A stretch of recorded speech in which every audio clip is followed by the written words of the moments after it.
Isang salo-salo. Hindi ba ninyo batid na marami sa mga Indio ang mangmang? Padre Damaso, hindi rin ba ninyo batid na nasa tahanan tayo ng isang Indio? Maaaring masaktan mo si Kapitan Tiago.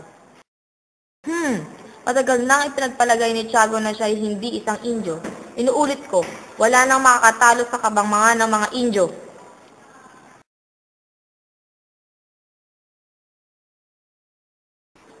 Biglang natigil ang usapan nang dumating si Kapitan Tiago kasama si Crisostomo Ibarra.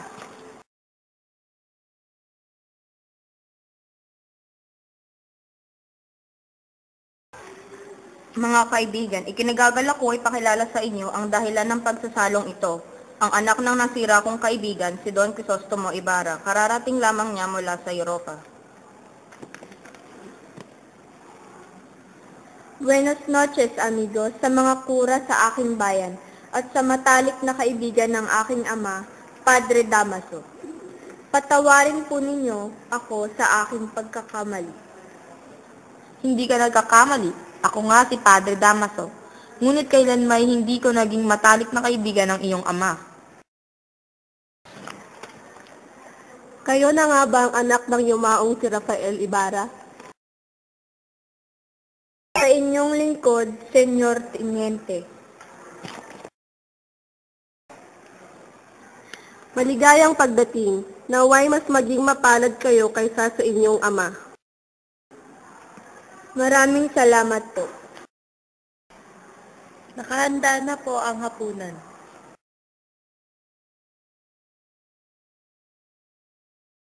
Ang mahahalagang tauhan ay patungo na sa hapagkainan. Hindi sinasadyang natabig ni Teniente Guevara si Doña Victorina. Wala ka bang mata? Mayroon po, senyora. Mga matang mas malinaw pa kaysa sa inyo. Ngunit ako ay nakamasid sa kulot ninyong buhok. Sa hapagkainan.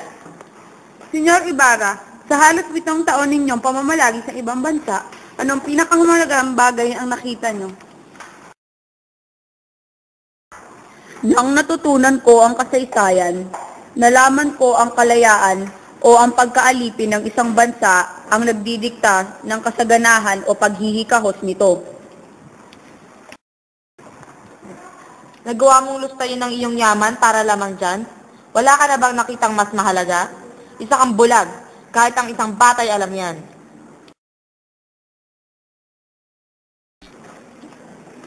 Nagpapasalamat at ako't palagay ang loob ng dating kura sa akin. Naway ipagpaumanhin ninyo ako. Kagagaling ko lamang sa mahabang biyahe at may aasikasuhin pa ako bukas. Para sa Espanya at Pilipinas. Huwag ka munang umalis, darating pa si Maria Clara. Bibisitahin ko po siya bukas. Sa ngayon ay may importante pa akong dapat gawin.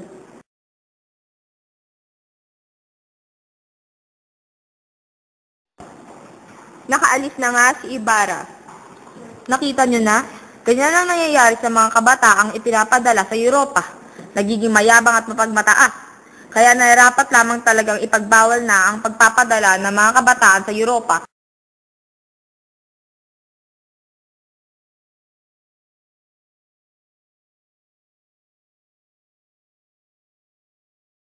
Bakit kaya wala pa siya? Sinilip ni Maria Clara ang bintana upang makita kung sino ang dumating. Nang nakita niya si Crisostomo ay agad siyang tumakbo sa kanyang silid at nagpaganda. Pumasok naman si Crisostomo at siya'y sinalubong ni Tia Isabel. Magandang araw po, Tia Isabel. Magandang araw din sa iyo, iho. Nandito po ba si Maria Clara? Paupo ka na lamang, iho, at tatawagin ko siya sandali.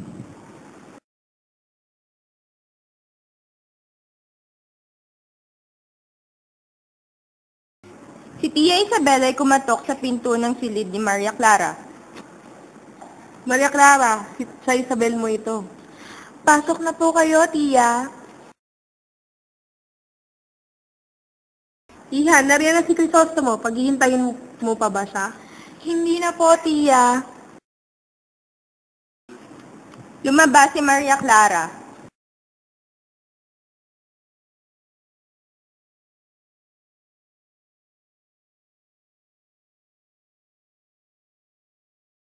Hindi pa rin kumukupas ang iyong ganda, Maria Clara.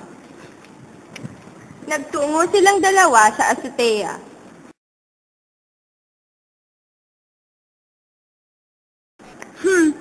Nakapunta ka lang ng Europa. Tamamis na ang iyong mga salita.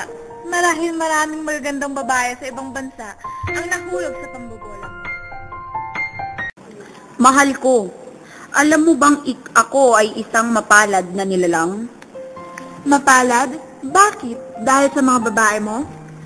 Mapalad dahil ipinagpasya ng ating mga magulang na ikasal ako sa pinakamagandang babae na ngayon ay nasa aking harapan. Asus, binola mo pa ako. Labis akong nangulila sa iyong Maria. Higit akong nangulila, Crisostomo.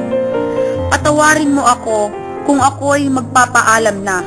Kailangan ko nang umuwi sa San Diego dahil bukas ay araw ng mga patay. Hanggang sa muli, mahal ko. Sandali. Pumitas ng bulaklak si Maria Clara at ibinigay ito kay Crisostomo. Lalay mo ang mga ito sa iyong mga magulang. Maraming salamat, mahal ko.